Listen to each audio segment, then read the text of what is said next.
Firman Allah Ta'ala, A'udzubillahi minasyaitanirrajim. Tabarakalladzi biyadihil mulk wa huwa ala kulli syai'in qadir. Alladzi khalaqal mauta wal hayata liyabluwakum ayyukum ahsanu amala wa huwal azizul ghafur. Maksudnya,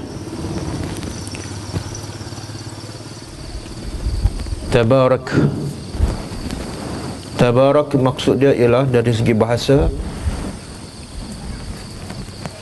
kebaikan yang bertambah ataupun kebaikan yang berterusan. Dan diterjemah dalam Al-Quran, Tabaraka ialah maha tinggi lagi maha suci. Tapi dari segi bahasanya, asalnya ialah kebaikan yang bertambah ataupun kebaikan yang berterusan. Siapa tu kebaikan yang bertambah dan kebaikan yang berterusan? Siapa? Allazi biyadihil mulk, yang biyadihi di tangannya al-mulk, kerajaan. Siapa yang di tangannya sahaja kerajaan? Tidak lain tidak bukan ialah Allah Subhanahu wa ta'ala. Kerajaan yang dimiliki oleh manusia adalah berbentuk sementara dan terbatas. Oleh sebab itulah Allah tidak sebut kerajaan dalam ayat ini kerajaan apa? Adakah kerajaan di langit, mulkus samawat, ataupun kerajaan di bumi, mulkul ard? Tuhan tak sebut. Yang Tuhan sebut ialah biyadihil mulk, di tangannya kerajaan. Allah tinggalkan kosong, di tangannya kerajaan. Kenapa? Sebab Allah nak membezakan kerajaan manusia dan kerajaan yang dimiliki oleh Allah. Kerajaan manusia sangat-sangat terbatas dan bersifat sementara. Kadang-kadang namanya kerajaan, tetapi dia tak boleh menguasai kesemuanya. Kerajaan Kelantan tak boleh menguasai semua rakyatnya. Kerajaan Kelantan tidak mengetahui semua apa yang berlaku di Kelantan. Dan kerajaan Kelantan boleh jatuh bila-bila masa. Sama juga kerajaan Malaysia. Bukan semua yang ada dalam Malaysia diketahui oleh kerajaan Malaysia. Dan bukan semua yang rakyat yang ada dalam Malaysia dapat dikawal oleh kerajaan Malaysia. Itu sifat kerajaan yang dimiliki oleh manusia. Tapi sifat kerajaan yang dimiliki oleh Allah adalah tidak ada batas dan bukan bersifat sementara. Maka sebab itulah Allah tinggalkan kerajaan itu tanpa disebut kerajaan apa. Biyadihil mulk, maha suci, maha tinggi, maha bertambah kebaikannya, maha berterusan kebaikannya. Siapa yang di tangannya kerajaan? Kerajaan mana ni? Kerajaan kepada segala kerajaan. Kerajaan di mana-mana. Kerajaan di langit, ya, di tangan dia. Kerajaan di bumi, di tangannya. Kerajaan di dunia, di tangannya. Kerajaan di akhirat pun di tangannya. Maka Allah tidak sebut kerajaan apa, supaya kerajaan yang dimiliki oleh Allah meliputi semua kerajaan.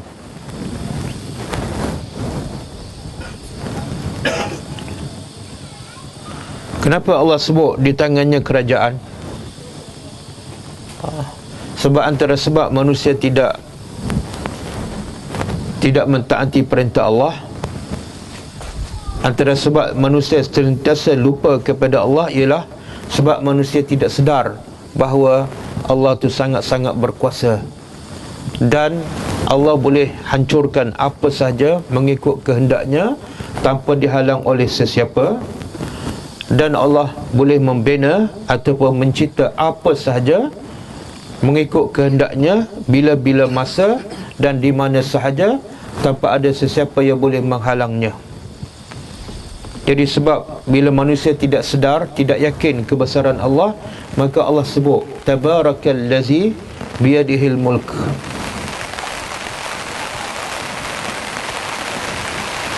Allah nak turunkan hujan, kita tak boleh buat apa-apa.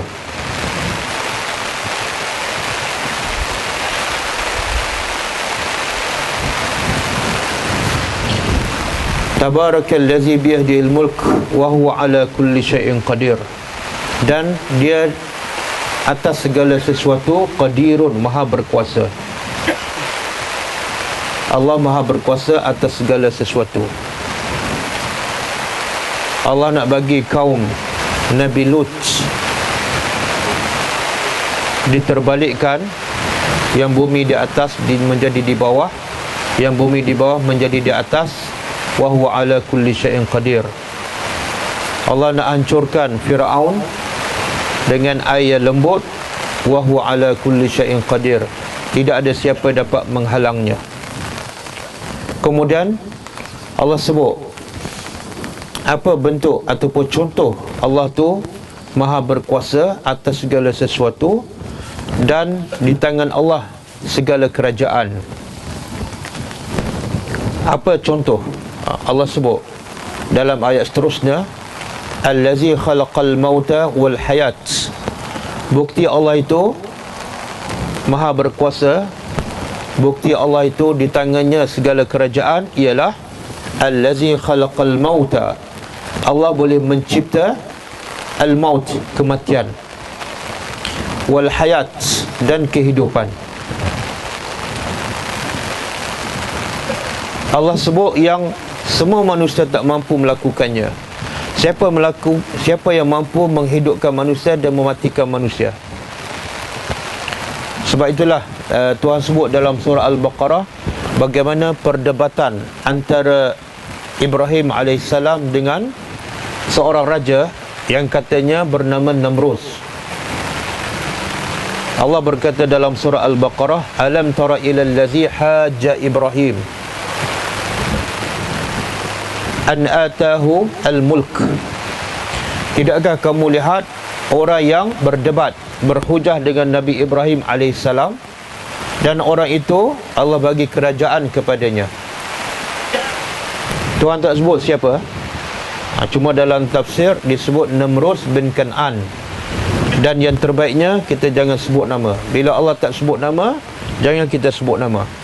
Bila Allah tidak sebut nama, maka nama itu tidak penting. Yang penting apa dia?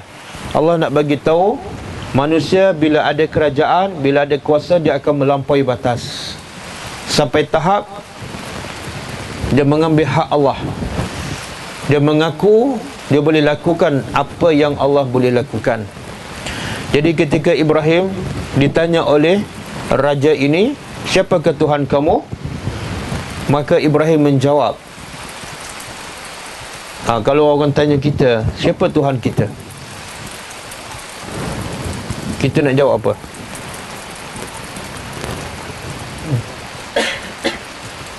Nak jawab apa? Kalau orang India ke China tanya, siapa Tuhan kamu? Dalam ayat ini Tuhan nak ajar kita bagaimana nak berdebat, bagaimana nak berhujah dengan orang-orang yang tidak beriman. Dan juga Allah nak bagi tahu berdebat itu, berhujah itu adalah salah satu cara pendekatan dakwah para rasul. Ibrahim berdebat dengan raja, dan antara yang disoal kepada Ibrahim ialah, siapa Tuhan kamu? Maka Ibrahim menjawab, Rabbiyallazi yuhyi wa yumit. Tuhan aku ialah yang boleh menghidup dan mematikan. Ibrahim bagi hujah yang satu benda yang benar-benar menunjukkan kebesaran dan kekuasaan Allah dan tidak boleh dilakukan oleh manusia. Apa dia? Tuhan aku boleh menghidup dan mematikan. Maka kata Namrus ataupun seorang raja, dia kata, qala ana uhyi wa umit, ana uhyi wa umit. Kalau macam tu, aku pun boleh menghidup dan mematikan. Kalau Tuhan kamu boleh menghidup dan mematikan, maka aku pun uhyi wa umit, aku juga boleh menghidupkan dan mematikan. Tengok Tuhan nak bagi tu penyakit manusia. Bila dia dah tak kenal Allah, dia akan sampai tahap melampau sehingga dia mengaku benda yang dia sendiri dia tak yakin boleh lakukan, dan dia mengambil hak Tuhan. Hak untuk menghidup dan mematikan manusia hanyalah hak Allah Subhanahu Wa Taala. Tidak ada sesiapa yang boleh menghidup dan mematikan. Persoalan kalau raja ni yang zalim, dia tahu dia tak boleh menghidup dan mematikan, kenapa dia masih mendakwa kepada Ibrahim dia juga boleh menghidup dan mematikan? Kenapa? Ada dua tafsiran. Pertama, kata ulama, raja ini keliru. Raja ini keliru, dia tidak faham apa makna menghidup dan mematikan.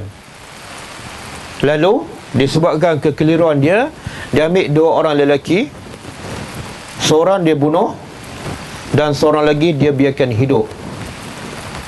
Maka kata raja ini kepada Ibrahim, tengok, yang aku bunuh aku telah matikan dia, dan yang aku biarkan hidup aku hidupkan dia.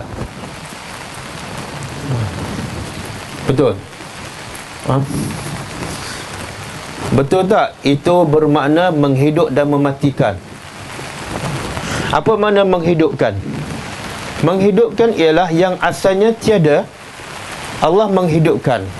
Tadi raja tadi yang zalim tu, adakah dia menghidupkan yang tiada? Tak. Orang tu memang dah ada. Dia kata saya tak bunuh dia, makna saya hidupkan dia. Tak. Itu bukan makna menghidup. Menghidup daripada tiada diadakan. Makna dia keliru, dia tak faham apa makna menghidupkan. Dan memati pun dia tak faham apa makna mematikan. Apa makna mematikan? Apa yang dibuat oleh raja tadi, dia ambil pisau, dia bunuh lelaki. Adakah itu mematikan? Tak, itu bukan mematikan. Mematikan ialah kita boleh buat seseorang itu mati tanpa kita buat apa-apa.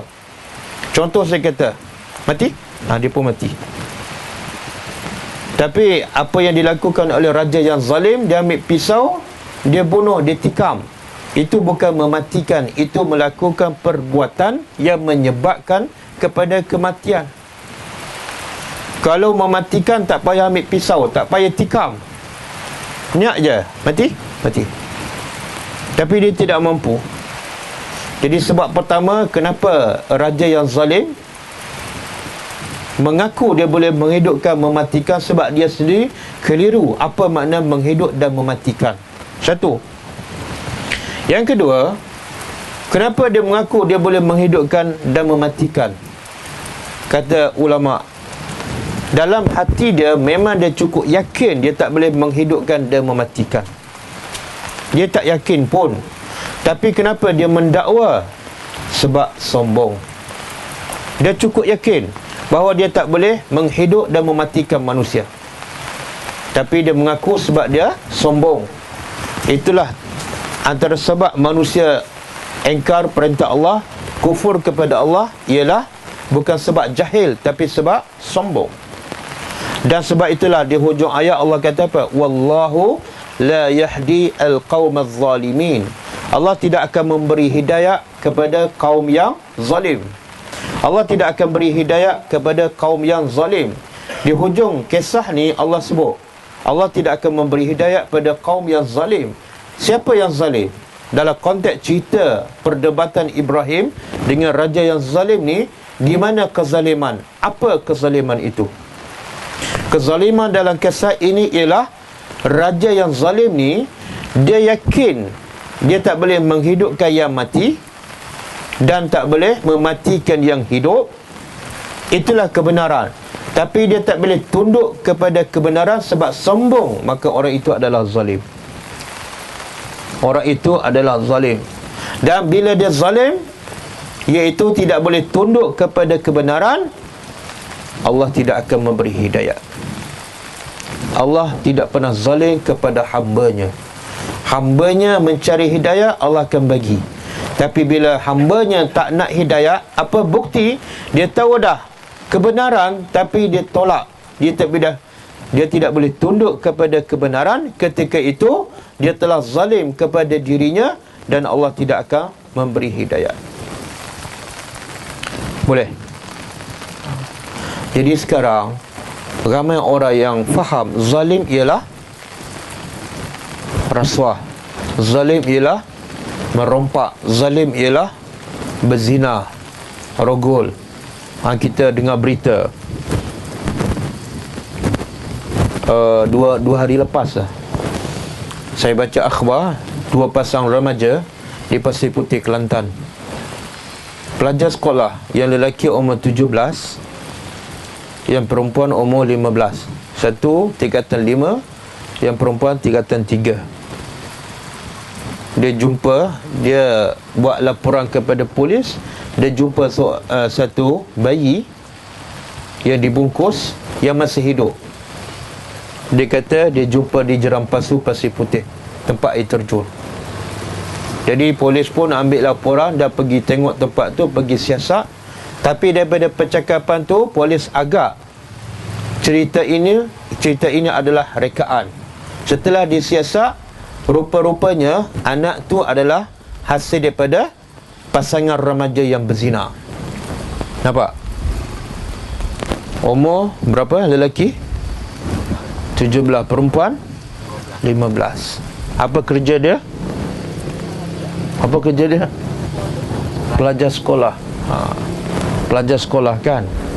Pertama berzina, yang kedua mereka cerita palsu. Kan? Bila kita dengar berita tu, kita cakap tak dia tu zalim? Kan? Ya, betul. Itu adalah perbuatan yang zalim. Zalim pada diri sendiri.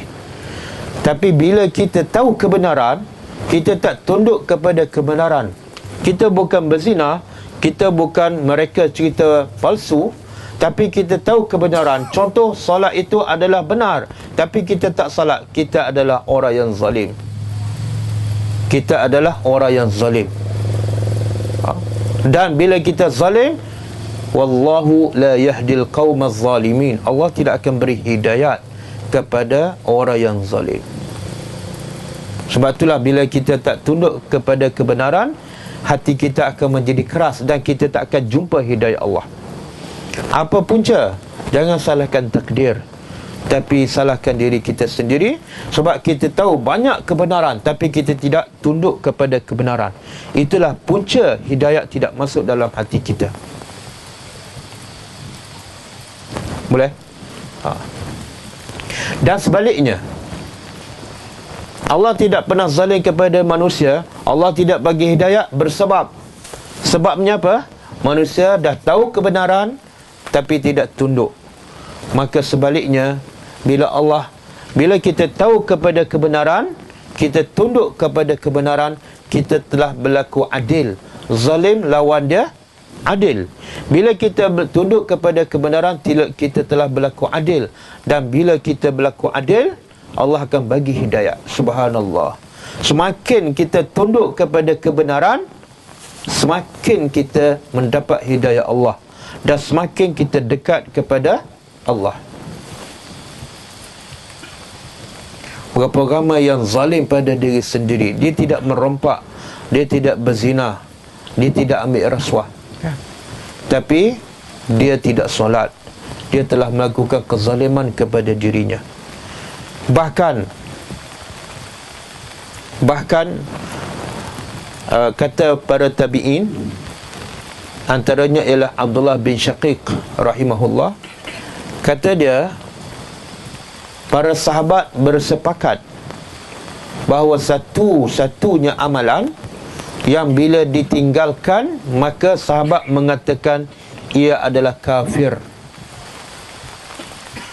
Sahabat Rasulullah bersepakat bahawa satu amalan kalau ditinggalkan, maka dia akan membawa kepada kufur. Apa dia amalan tersebut? Apa dia amalan tu? GST ke hudud? Apa dia? Solat. Kan? Solat. Sahabat bersepakat bahawa satu amalan ni kalau tinggal menjadi kafir, iaitu solat. Puasa, kalau tinggal puasa tak menjadi kafir, ia hanyalah dosa besar. Kalau tak tak mengeluarkan zakat, dia tidak menjadi kafir. Kalau dia tidak melakukan haji, dia tidak menjadi kafir. Tapi kalau dia tidak solat, dia telah menjadi kafir.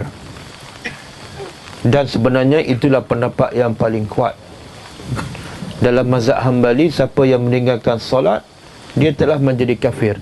Dan itulah yang dipegang oleh para sahabat Rasulullah sallallahu alaihi wasallam. Dan Allah juga menyebut dalam Al-Quran, dalam surah Al-Muddassir, perbualan antara ahli syurga dan ahli neraka. Kata ahli syurga kepada ahli neraka, ma salakakum fi saqar, apa sebab kamu masuk ke dalam neraka saqar? Apa sebab kamu masuk ke dalam neraka saqar? Maka kata ahli neraka saqar, ini cerita belum berlaku, tapi Allah rakamkan kepada kita dalam Al-Quran supaya kita tadabbur, kita hayati, dan supaya kita elakkan daripada menjadi penghuni neraka saqar. Punyalah sayangnya Allah kepada hamba-hamba dia. Cerita yang belum berlaku Allah dah rakamkan. Untuk apa ni? Supaya kita elakkan. Allah tak nak kita menjadi penghuni neraka saqar. Maka Allah bagi tahu sebab apa manusia masuk ke dalam neraka saqar. Maka Allah rakamkan perbualan antara penghuni syurga dan penghuni neraka saqar. Apa sebab kamu masuk neraka saqar? Maka kata penghuni neraka saqar, qalu lam naku minal musallin, sebabnya ialah kami tidak melakukan solat. Kami tidak melakukan solat. Jadi solat adalah sebab utama yang membawa manusia ke neraka. Tapi sekarang orang yang paling takut, yang paling manusia takut apa dia? Apa yang paling kita takut sekarang? GST. GST. Dia GST tak menjadi kafir, kan? Dan GST 6% je. Tapi kalau tak solat, dia masuk neraka berapa peratus? 6%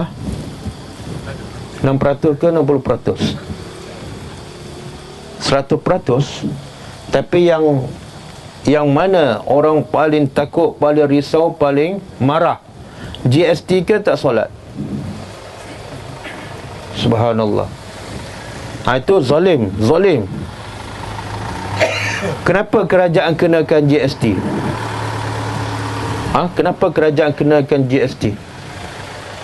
Tunggu 1 April nanti kan? Kenapa kerajaan kenakan GST? Sebab biyadihil mulk. Sebab dia ada kerajaan, dia ada kuasa, dia boleh buat apa saja dia nak, walaupun dia zalim kepada rakyat. Jadi maka kalaulah kerajaan ada kuasa sedikit pun, dia boleh buat apa saja.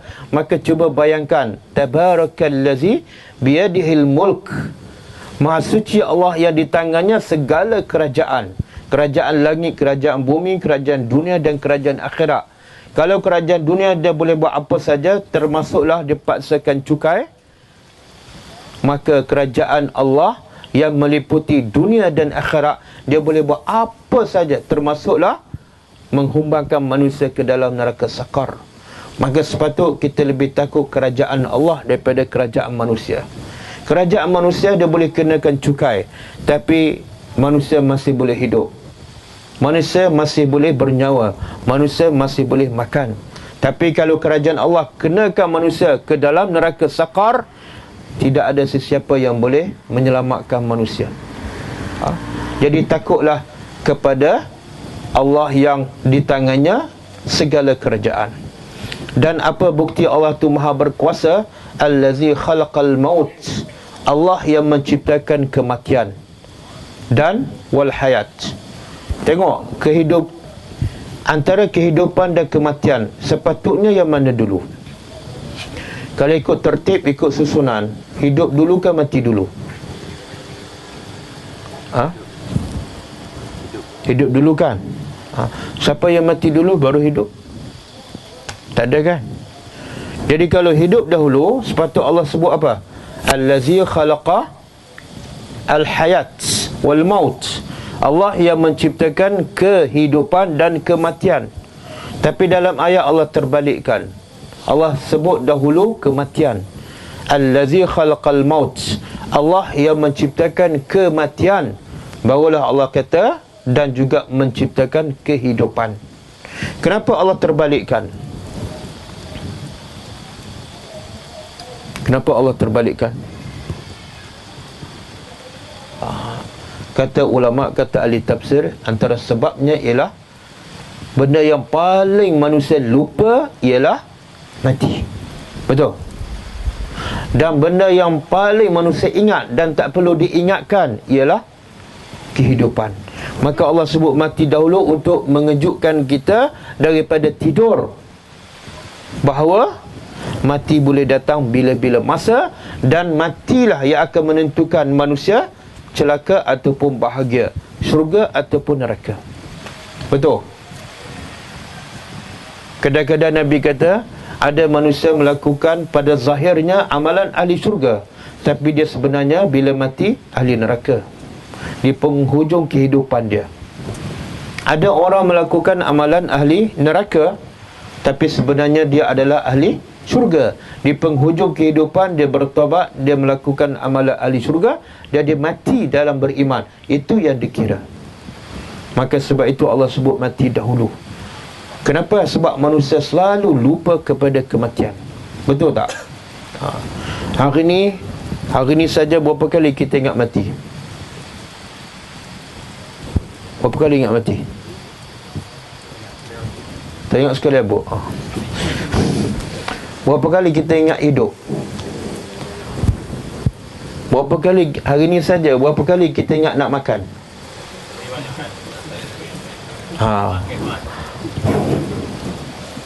Nak makan semacam mana tak nak mati lah tu. Kan? Lepas ni makan pula. Dia makanan memang sentiasa ada. Kalau tak ingat pun ada, betul tak? Tapi mati tu ada juga. Kalau tak ingat pun dia datang juga kan. Tapi mana lebih bahaya? Mana lebih bahaya, mati ataupun hidup? Oh, hidup lebih bahaya. Patutlah.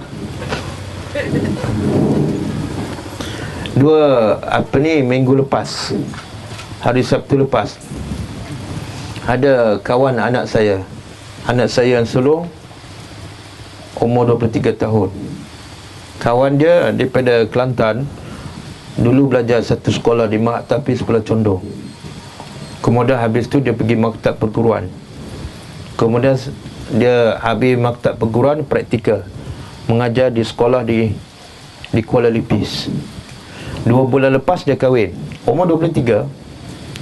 Kemudian hari Sabtu lepas dia balik ke Kelantan untuk buat kenduri kahwin. Sebab 2 bulan lepas tak sempat kenduri, kahwin saja. Hari Sabtu lepas dia buat kenduri kahwin, hari Sabtu. Kemudian hari Ahad dia balik ke Pahang, Kuala Lipis untuk mengajar keesokan hari, iaitu hari Isnin. Sampai di Lipis, merapuh, aksiden, kereta kancil, mati. Umur 23. Ya, isteri dia tak mati. Kan? Sebelum dengar berita kematian, kawan-kawan dia semua dapat gambar dia ketika kenduri kahwin. Meriah. Anak saya pun dapat dalam Facebook. Meriah dengan kawan-kawan, dengan saudara mara, gambar kahwin, kenduri kahwin. Tapi lepas 2 hari keluar gambar dalam akhbar mayat. Tengok, umur berapa tu? 23. Sekarang pelajar ni duduk kat mana ni? Dalam kubur. Dalam kubur kan?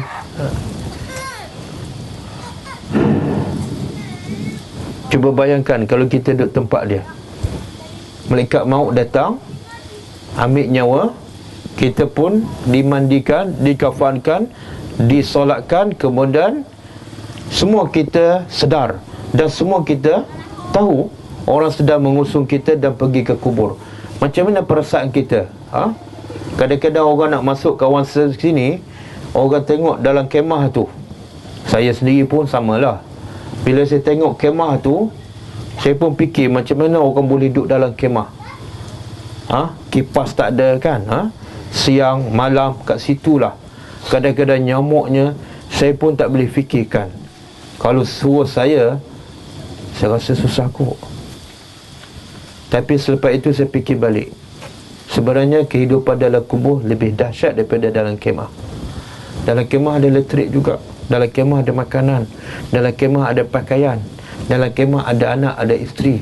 Tapi selepas ini, bila-bila masa, di mana sahaja kita akan berpindah ke tempat yang lebih dahsyat daripada kemah. Apa dia? Kubur. Bila tu kita akan masuk kubur? Tak tahu? Ialah bila mati tu? Tak tahu? Saya tahu. Saya tahu bila saya mati. Bila sampai ajal.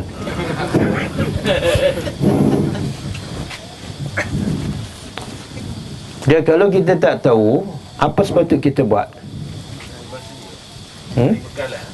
Cari bekalan. Bila cari bekalan tu? Besok ke minggu depan?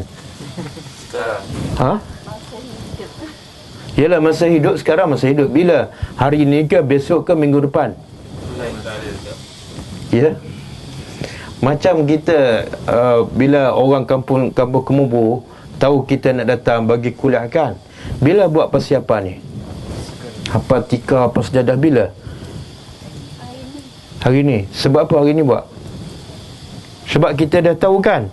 Betul tak? Kalau tak tahu bila saya nak datang, saya kata saya akan datang bila-bila masa. Bila buat persiapan? Minggu depan. Tu mana tak faham lah tu. Subhanallah. Kalau kita tahu, yang kita tahu kita buat persiapan, yang kita tak tahu lagi kita buat persiapan. Sebab apa? Tak tahu bila. Dia boleh datang bila-bila masa. Tengok pelajar, kawan anak saya tadi, dia tahu tak? Dia kahwin selepas 2 bulan, selepas kenduri dia akan mati. Dia tahu tak? Kalau dia tahu, dia buat apa? Dia tak kahwin langsung ke dia kahwin 2-3 terus? Subhanallah. Betul tak? Nak jawab tak boleh, tak payah jawab. Sebab itulah Tuhan kata allazi khalaqal maut. Sebab itulah Quran kita kena faham, kena tadabbur. Bila kita tadabbur, barulah kita dapat peringatan. Kenapa Allah sebut mati dahulu? Sebab ramai manusia lupa mati. Bila manusia lupa mati, sangat-sangat bahaya. Sangat-sangat bahaya. Ada orang mati dalam maksiat, habis hancur hidup dia. Dan bila dia masuk kubur, apa kata Nabi? Siapa yang masuk kubur, dia azab dalam kubur, maka selepas kubur, azabnya lagi dahsyat. Dan siapa yang mati dalam keadaan beriman, dia masuk kubur, kuburnya akan menjadi taman syurga. Dan selepas berlaku kiamat, dia akan mendapat nikmat yang lebih baik daripada nikmat dalam kubur. Kita pilih. Kalau kena je azab dalam kubur, maka itu petanda azab kita selepas alam kubur lagi teruk dan lagi dahsyat. Macam mana kita nak elakkan daripada azab kubur? Macam mana kita nak elakkan daripada azab kubur? Dua je. Apa dia? Dua je. Pertama, u'budullah, sembahlah Allah, tauhidkan Allah, esakan Allah. Yang kedua, ikut perintah Allah. Mentauhidkan Allah. Yang kedua, mengikut perintah Allah. Itu je satu-satunya cara nak selamatkan diri daripada azab kubur dan seterusnya azab neraka Jahannam. Kalau kita masa hidup kat dunia kita tak mengesakan Allah, dan bila tak mentauhid dan mengesakan Allah, kita tidak akan sembah Allah, maka percayalah kehidupan kita di dunia ini akan diikuti oleh kehidupan yang lagi sempit, yang lagi susah, yang lagi menderita. Maka marilah kita sama-sama mentauhidkan Allah, mengesakan Allah. Hidup hanya kerana Allah semata-mata, bukan kerana nafsu. Marilah kita kenal Allah, marilah kita mengesakan Allah. Dan salah satu syarat untuk mengesakan Allah ialah jangan mensyirikkan Allah. Sebab itulah dalam satu hadis, Abu Sufyan sebelum dia masuk Islam, dia cerita, masa dia cerita dia telah memeluk Islam. Kemudian dia cerita ketika dia belum memeluk Islam, dia pergi berjumpa dengan Raja Heraklu ataupun Hercules, iaitu Raja Rom, raja yang beragama Kristian. Jadi dia pergi ke Syam. Bila Raja Heraklu tahu Abu Sufyan ni pembesar Mekah, ketika itu dia belum Islam. Bila dia tahu Abu Sufyan pergi ke Syam, Raja Heraklu memanggil Abu Sufyan dengan rombongannya.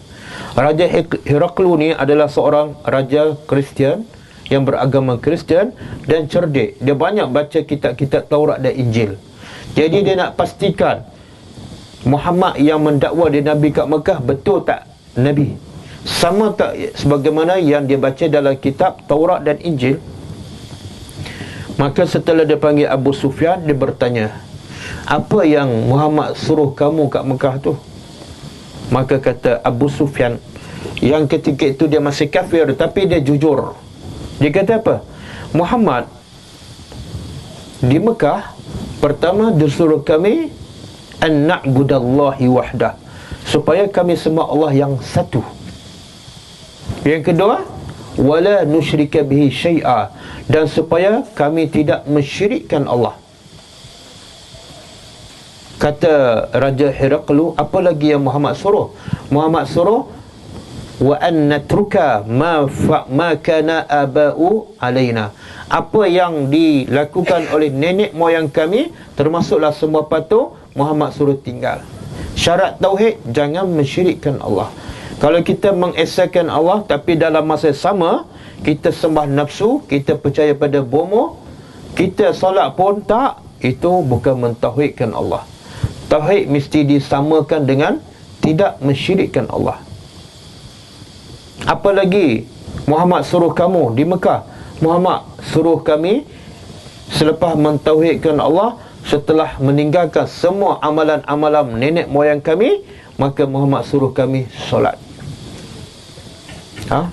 Amalan yang paling penting setelah kita mentauhidkan Allah ialah solat. Sebab itulah solat, kata Nabi, pembeza antara kufur dan iman. Nak kenal orang Islam, bukan tengok kopiah, bukan tengok janggut, bukan tengok pakai keplekak, bukan tengok serban, tak. Nak tengok Islam ataupun tak, tengok solat ke tak. Kalau dia pakai kopiah, pakai jubah, tapi tak solat, bukan Islam. Tapi kalau dia tak pakai kopiah, dia tak pakai jubah, tapi dia jaga solat 5 waktu, dia adalah Islam. Pembeza antara orang Islam dan orang tak Islam ialah solat. Boleh? Jadi untuk selamatkan diri kita daripada azab kubur, dua je: mentauhidkan Allah dan menyembah Allah. Dan ibadat yang paling besar dan utama ialah solat. Sebab itulah kita, pihak kami Ghulamud Dakwah, berusaha untuk mendirikan surau ni, ataupun madrasah, ataupun masjid. Sebab apa? Kami tak nak orang di kawasan ini tidak ada masjid. Bila tidak ada masjid, itu adalah satu petanda yang sangat-sangat tidak baik, yang menunjukkan manusia tidak cintakan Allah. Kalau tempat tinggal kita jaga, kita bina, rusak kita baiki, maka bagaimana kita biarkan kampung kita tidak ada rumah Allah yang pencipta kita? Jadi masjid ataupun surau adalah sebagai tanda kita mentauhidkan Allah. Sebab itulah kita minta pihak orang kampung di sini supaya dapat siapkan surau ni. Kenapa? Supaya pastikan orang kampung surau ni datang ke surau ni. Kata Abdullah bin Mas'ud, kalau kamu nak gembira bahawa kamu adalah orang beriman, maka datanglah ke masjid. Sebab datang ke masjid adalah sunnah Nabi kamu. Dan siapa yang meninggalkan datang ke masjid, dia sebenarnya telah meninggalkan sunnah Nabinya. Dan kata Abdullah bin Mas'ud juga, tidak ada orang yang meninggalkan solat berjemaah di masjid melainkan orang yang bersifat munafik. Ya. Sehingga ada salafus soleh, dia kata, aku adalah orang yang bodoh bila aku mendengar azan hayya 'alas solah, hayya 'alal falah, tapi aku tak pergi. Allah mengajak kepada kejayaan yang kekal abadi. Allah mengajak untuk aku masuk syurga yang penuh dengan nikmat, yang tidak ada penat, tidak ada susah, tidak ada tua dan tidak ada mati. Tapi aku buat tak tahu, aku adalah orang yang bodoh. Tapi bila kawan ajak pergi makan dan terpaksa bayar kan, dan akhirnya kadang-kadang membawa penyakit, aku pergi. Bila orang Allah yang memanggil hayya 'alal falah, datanglah kepada kejayaan. Caranya apa? Hayya 'alas salah, datanglah solat ke surau. Kalau aku tak pergi, aku adalah orang yang bodoh. Macam mana kita nak pergi solat berjemaah kalau tidak ada masjid? Maka sebab itulah yang kita buat bukan satu benda yang kecil. Sebab itu juga saya pernah sebut, bila Nabi berhijrah ke Madinah, sehelai sepinggang tanpa duit 10 sen pun, Nabi yang pertama, Nabi bina masjid.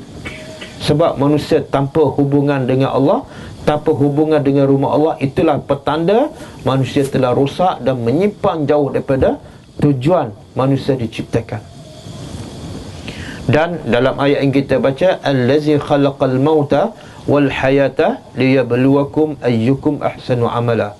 Allah menciptakan kematian dan kehidupan, tidak lain tidak bukan liyabluwakum, untuk menguji kamu, untuk menguji kita semua. Apa yang Allah nak tengok?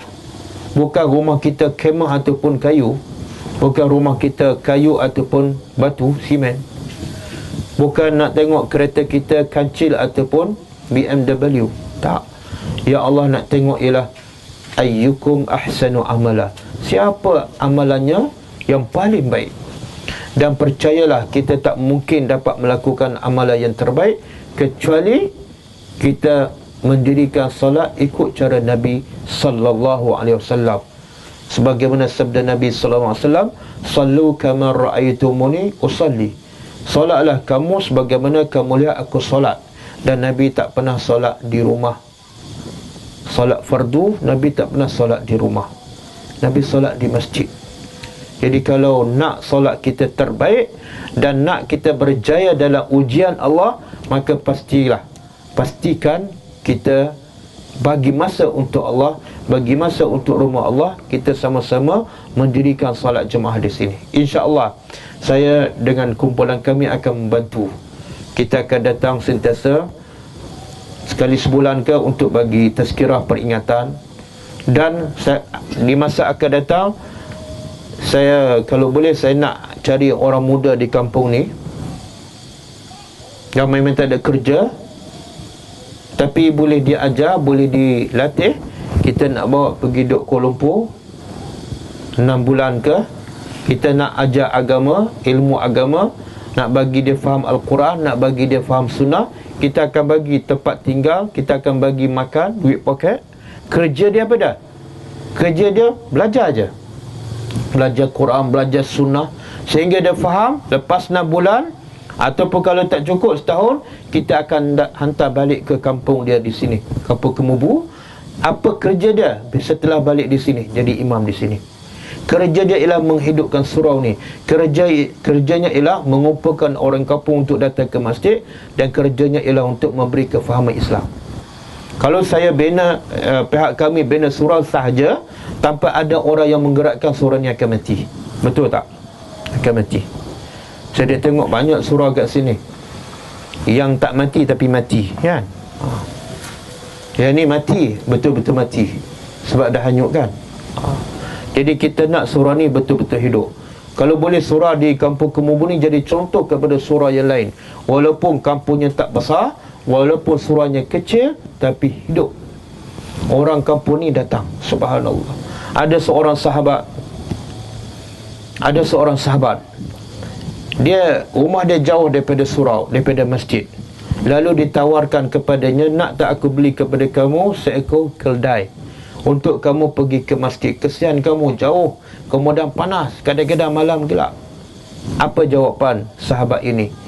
Dia kata, aku tak suka menaiki kenderaan ke masjid. Kenapa?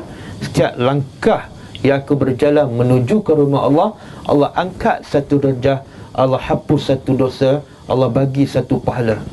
Maknanya semakin rumah aku jauh, tanpa aku memerlu menaiki kenderaan, semakin besar ganjaran aku, semakin tinggi darjah aku di sisi Allah. Tengok, sahabat cukup faham apa tujuan dia hidup. Tujuan dia hidup ialah untuk memastikan amal dia ahsanu amala, amalan yang paling baik, pahalanya paling banyak. Itulah orang yang paling cerdik. Dan orang yang paling tak cerdik, dia kumpul harta sebanyak-banyak yang mungkin, dia hidup sepuas-puasnya, tapi bila mati kosong, tidak ada amalan.